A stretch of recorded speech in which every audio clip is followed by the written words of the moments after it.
Okay, so we're going to continue with respiration. We're going to focus on gas exchange, so the movement of gases uh, in and out of the body. So the first thing to know about gases is which gases are we dealing with. And so we want to know, first of all, which gases are present in the atmosphere. So if you're down at sea level, what is the amount of these gases in our atmosphere that we're breathing in? So at atmospheric sea level, we have nitrogen, oxygen, carbon dioxide, and water. Okay, so yeah, water, because water can be a liquid, a solid, or a vapor, which is a gas. So we know when it's humid, there's water in the air. What you may kind of find amusing or surprising is that there's nitrogen in the air. And actually, most of the gas that you breathe in is nitrogen. About 79% of what you breathe in is actually nitrogen. Only 21% is oxygen. Okay? Very little carbon dioxide is being breathed in and very little water vapor. Okay? So that's the normal amounts of nitrogen, oxygen, carbon dioxide, and water that you're able to breathe in at sea level. Those numbers change as you go higher in elevation.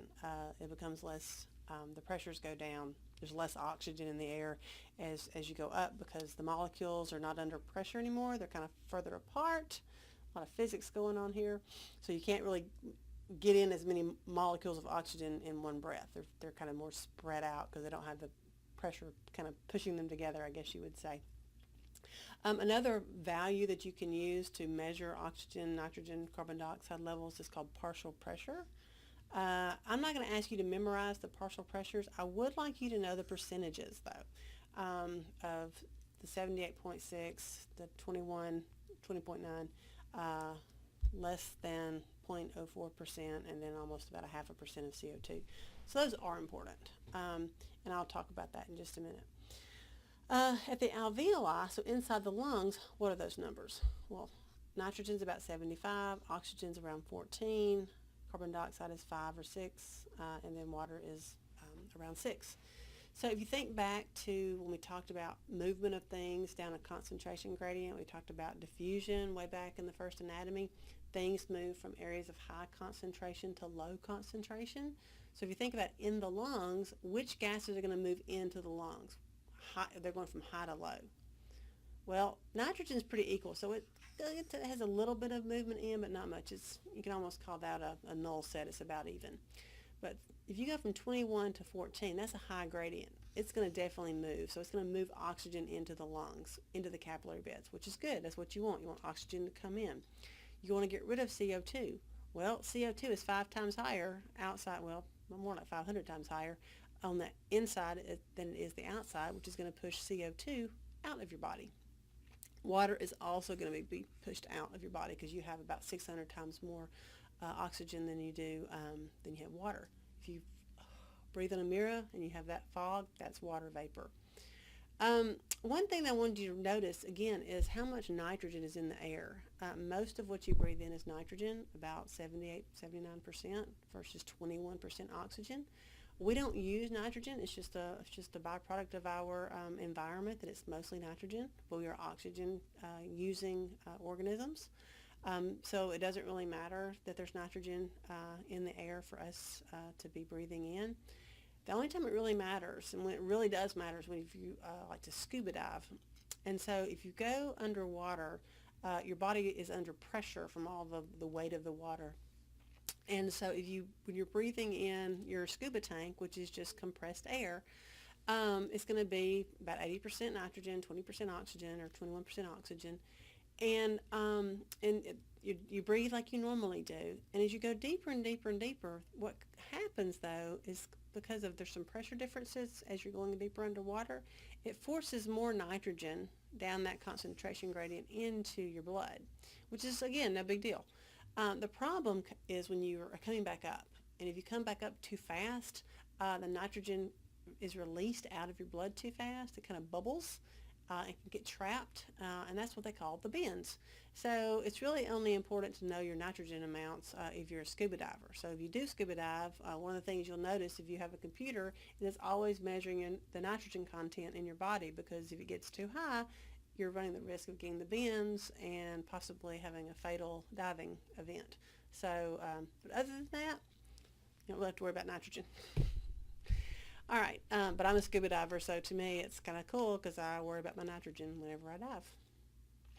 So again, it's all about movement down pressure gradients, so from high to low. So in the lungs, remember you can measure these gases either as percentages or partial pressures. And so if you look at the partial pressure gradient for oxygen, it's really steep, okay? So deoxygenated blood, so that blood that's being delivered to the lungs by the right side of the heart, has about 40 millimeters of mercury worth of oxygen in it. But the alveolar O2, that air that's inside the alveoli, it's at 100 millimeters of mercury. So that's going to drive the oxygen from the alveoli into the blood. That deoxygenated blood is just going to go down its concentration gradient and be driven from the alveoli across the respiratory membrane into the blood. The opposite is true for the CO2. In the alveoli is about 40 millimeters of mercury, and inside the blood it's about 45. Now that's not as steep of a concentration gradient as oxygen, but it's still greater inside the blood than it is in the alveoli, so that will drive CO2 from the blood to the alveoli. Okay, so things are going to move down their concentration gradient. Oxygen into the blood, carbon dioxide out. And it's really important for that respiratory membrane to be really, really thin.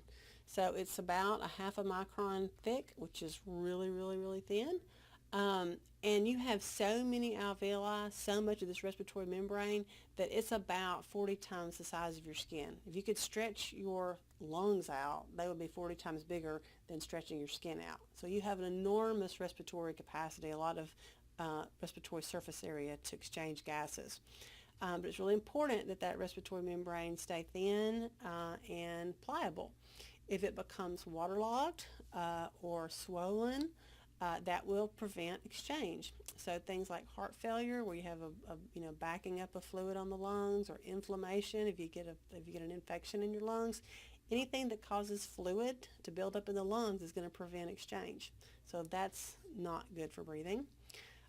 Anything that reduces surface area, anything that will break down the alveoli, cause a scar tissue, things like emphysema, that will also reduce the efficiency of breathing because your respiratory membranes have been compromised. Now we talked earlier about external respiration, that's the exchange of gas at the lungs, but we know we also have to exchange the gases in the tissues. We call that internal respiration. It's still a numbers game. It's still moving from high to low, okay? So at the capillary beds in the bodies, you have that gas exchange that again is driven by those partial pressures of oxygen and carbon dioxide. So if you look in the tissues, the partial pressure of oxygen is always lower in the tissue than it is in the blood, okay? So let's go here. So here is this internal respiration, where you can see that the, well, I lost my, the PCO2 in the tissues is about 40, okay? But inside the oxygenated blood, it's 95. So what's bigger, 95 or 40? That's going to push, 95 to 40 is going to push the oxygen into the tissues. If you look at the PCO2, the PO2 of the venous blood, it's going to be, I should say PCO2. I'm sorry. No, that's right. Okay, the PO2 of the venous blood is going to be about 40 millimeters of mercury because you have pushed about half the oxygen from the oxygenated arterioles into the capillaries. So what comes out the other side is about 40 millimeters of mercury. I lost my train of thought there. The point of me telling you that, one thing that students tend to think of is when oxygen is leaving the arterial side and into the capillaries, the thought is that all the oxygen goes into the capillaries and goes into the tissues. That's not true. When you go from 95 in the oxygenated tissue to 45 in the actual tissues, or to 40, all right, it's going to diffuse down its concentration gradient until it reaches equilibrium, which is about 40, then nothing else goes. So what comes out the other side is going to be about 40 millimeters of mercury on the other side. So I just didn't want you to think that you drop off all your oxygen in the tissues. You only drop off about half of it. So again, I knew what I wanted to say, but when I read it, I kind of lost my train of thought. So again, it's a numbers game of pushing oxygen from high levels to low levels. And then again, the CO2 is going to be driven off into the lungs because it's going to be higher in the blood than it is in the air. Okay, I think I got through that. All right, so the next thing is oxygen transport in the tissues. How does oxygen get carried? How does it get carried in the blood? Well, it gets carried one of three ways. It can be, or I guess one of two ways. It can be carried in the plasma, so about 1.5 to 2% is just dissolved in the plasma. Most of it, like 98%, is actually going to be bound inside the red blood cell to hemoglobin. So remember, you have hemoglobin molecules that contain iron, and the iron and the oxygen bind, and that's how you carry most oxygen throughout the blood. Remember, each hemoglobin can carry 4 oxygens, but you don't always bind all 4. So you don't always saturate every hemoglobin with 4 oxygens, but you have the capacity to. All right, so that's how you carry oxygen in the blood, either dissolved or bound to hemoglobin. So again, thinking about that oxygen moving through the body, only about 20 to 25% of your bound oxygen is unloaded during one systemic circulation. Okay, so when the blood goes from the left side of the heart all the way out to the little finger and back, it only dropped off about 20 to 25% of the blood. Okay, of the oxygen. So it didn't get rid of all of it.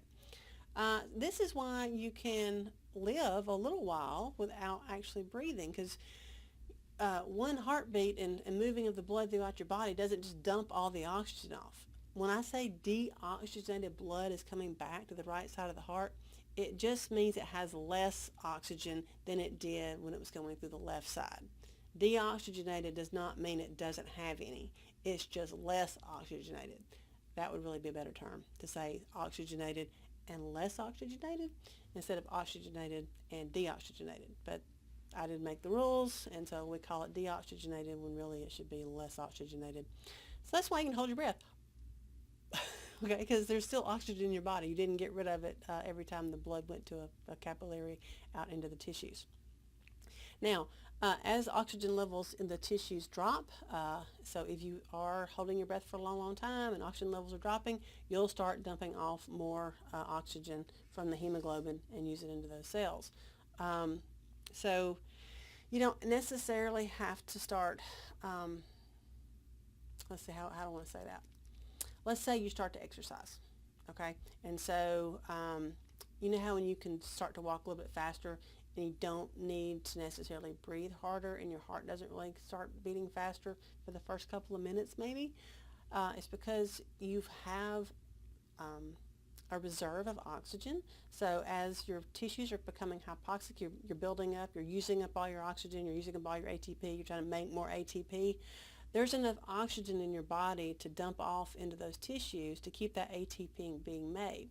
Eventually, when the oxygen levels get too low, that's when your respiratory rate and your cardiac output start to change, and you start to get more oxygen in your body. But you have a little bit of reserve so that you can, run across the street real quick without running out of oxygen, because there's plenty in your venous system that can be recycled back to your arterial system and taken out to your tissues. Okay? Things like high temperature and low pH can also cause oxygen to dissociate more easily. So those are things that can also cause oxygen to come off of the hemoglobin molecule. As you're going through cellular respiration, as you're metabolizing glucose, your CO2 levels and your hydrogen concentrations will increase. So this takes us back to pH. What is pH? You have a scale of 0 to 14 with 7 in the middle. So this is your acid, this is your base. Okay, so if something has a low pH, that means it's more acidic, right? Something with a low pH means it has a lot of hydrogen ions. Something with a high pH means it has a high number, is more alkaline, has a low number of hydrogen ions. So if you don't remember your pH, go back and look at that, because I'm going to be using pH a lot, talking about acid base. So you want to make sure you remember that.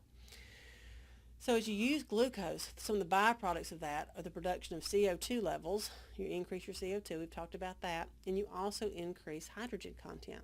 Well, hydrogen content causes your pH to go down, become more acidic, okay? So declining pH levels weakens that hemoglobin and causes more oxygen to be released off into the blood. So think about, that's one of the byproducts of cellular respiration is to lower the pH, which drives more oxygen into the tissues, okay? Think about exercising. If you generate heat, that's also going to cause you to lose more oxygen into the tissues, which is good. You're exercising, generating heat. You need more oxygen, more ATP. So what happens if you don't have enough oxygen? What's hypoxia?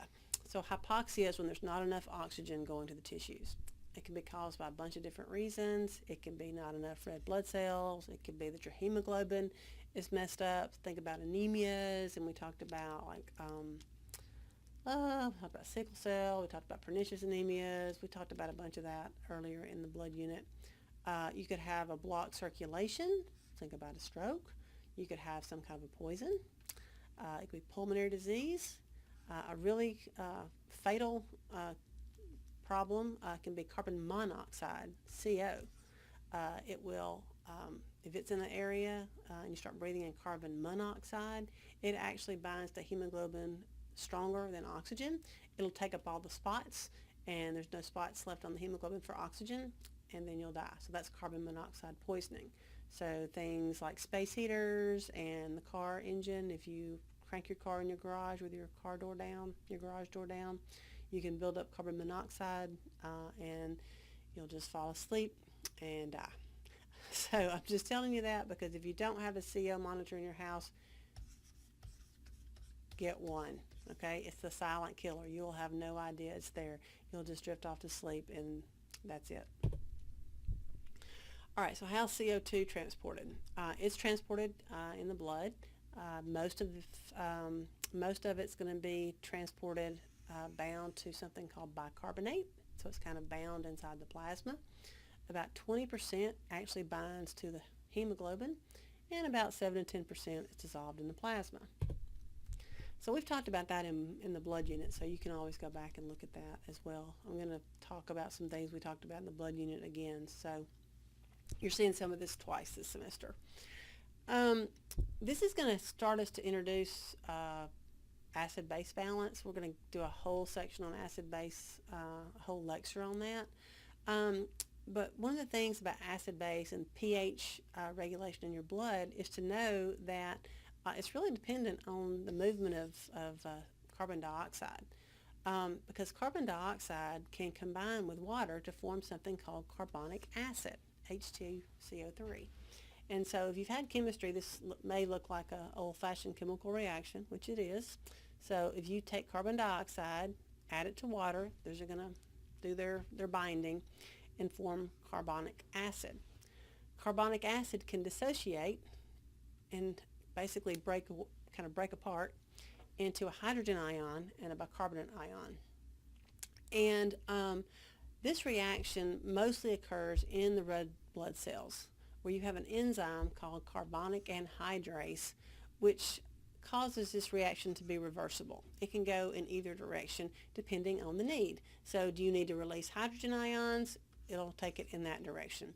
If you need to release carbon dioxide, it will make it go that way. Okay, so there's an enzyme that will cause the carbonic acid to either break apart into hydrogen and bicarbonate or into carbon dioxide and water. So this is kind of what some examples of how this is going on inside the tissues. So this is at the tissues. So we know that CO2 is leaving the tissues, going across the interstitial fluid into the capillary beds. And so CO2 can either be dissolved in the plasma, okay, or it can go into the red blood cells. And once it goes into the red blood cell, it can either bind to the hemoglobin and be carried as that carbaminohemoglobin, or, and mostly, it's going to be, mostly 70%. Mostly it's going to be taken and combined with water into bicarbonate, all right, which will then break apart into carbonic acid, which will then break into bicarbonate and hydrogen ions. This same reaction will occur in the plasma, but it's not very fast. It occurs much faster in the red blood cells because of the presence of carbonic anhydrase. So CO2 is going to move into the blood. Oxygen is going to be released because of this hydrogen ion. Remember we said that acids cause hemoglobin to lose its affinity for oxygen. So the release of that hydrogen ion is going to lower the pH, which is going to cause the hemoglobin and the oxygen to break apart. Oxygen will diffuse out of the red blood cell and go right into the interstitial fluid and into the tissues. And again, some oxygen is actually dissolved in the plasma and it simply diffuses through. So you can see this carbonic anhydrase is really important in taking that CO2 and causing the release of that hydrogen ion, and the presence of that acid helps to break apart the oxygen from the hemoglobin, allowing it to be released so that then it can diffuse into the tissues. Now what happens at the lungs? All right, at the lungs, oxygen is higher in the alveoli, so it's going to diffuse into the blood. Some will just stay dissolved in plasma, and some will most of it will bind to the hemoglobin, forming the hemoglobin that's bound to oxygen, okay? And that's how it's going to be carried. The CO2, we've got to release it from the blood cell back into the air. And so in this case, the reaction is going to go in this direction, where the hydrogen and the bicarbonate combine to form carbonic acid. That carbonic anhydrase causes that reaction to break apart the carbonic acid into carbon dioxide and water, and now carbon dioxide can diffuse across the membrane and then go out into the air. As oxygen is coming on and binding that hemoglobin, that's going to kick off some of these carbon dioxides, and they're going to break apart, and that carbon dioxide can also go out into the air. The CO2 that was dissolved in the plasma and the CO2 that had been shifted to the carbonic acid and bicarbonate and hydrogen will then reshift this way and release carbon dioxide here. All right, let's see, was there anything else I want to say about that? You probably need to spend a little time on that, do a little reading on that, because that's a lot. I said a lot in a short amount of time. All right, so 2 more slides, and then we'll, again, we're going to cover this again. We're going to do acid-base again, so if you're not getting it quite right now, you'll get it in a couple more lectures. So when you're talking about blood pH, CO2 plays a huge role in what the pH of your blood is. And I think you probably can see that a little bit because we've talked about this equation where if you have CO2 in the blood and you have this reaction, you have the release of hydrogen ions, which we know hydrogen ions mean that you have acidic blood, right? So hydrogens make acids. And so in your blood, you actually have this bicarbonate ion. And this is basically baking soda. And it's called the alkaline reserve. And so it's just in your blood, and it's ready to be able to kind of soak up and sponge out those hydrogen ions and kind of neutralize them. All right, so it's like a buffer. So if you have acid reflux, so you've got stomach acids and it's kind of burning, you take a Tums, all right, which is basically going to be a buffer. You can take some bicarbonate, and so you put that bicarbonate in your mouth, it goes down to your stomach, it kind of grabs those hydrogens and neutralizes them. And so you have this buffer system in your blood to help kind of keep the acids neutralized, because there's a lot of sources of hydrogen ions in our body, and we don't want our blood to be very acidic. We want our blood to be around 7.2, 7.3, 7.4 in that range, so that it's really more neutral. So we have to have some way to keep our blood from becoming too acidic. So if the hydrogen ions concentrations rise too much, that excess hydrogen ions will be removed by binding them with bicarbonate and kind of binding them up and removing them from the blood. If your hydrogen ion concentration begins to drop, if your pH is going up, so if your pH is rising, you want to release hydrogen ions out into your blood. Then you can break apart the H2CO3 and release those hydrogen ions. Okay? So what could you do, how would breathing help to push this equation to the left or to the right? Because it has something to do with CO2. So how much CO2 you're moving in and out can drive this reaction either way. So if you change your respiratory rate, if you're breathing too fast or too slow, that can change how much CO2 you're actually breathing out.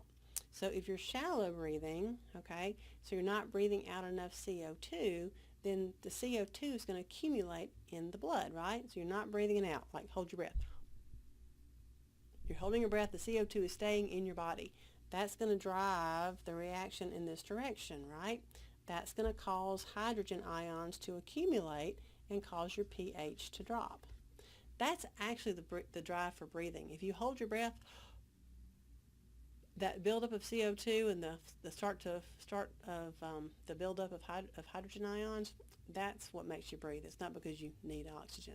The impetus to breathe is actually to get rid of the CO2. You're breathing too fast, breathing out too much CO2, so the CO2 is going this way, it's going to pull the reaction this way. You're going to start to dump hydrogen. Hydrogen is going to start leaving the body, which is going to cause your pH to go up. It's going to become more alkaline, become more basic. So you can change your ventilation rate to change your pH. All right? So the faster you breathe or the slower you breathe can change your pH. And again, we're going to talk about it again, so you'll get it. All right, so that was the introduction to gas exchange and to get you started on pH. Again, don't freak out. I did not expect you to completely understand pH shift at this moment, but when we do it again, you'll catch on. All right, thanks.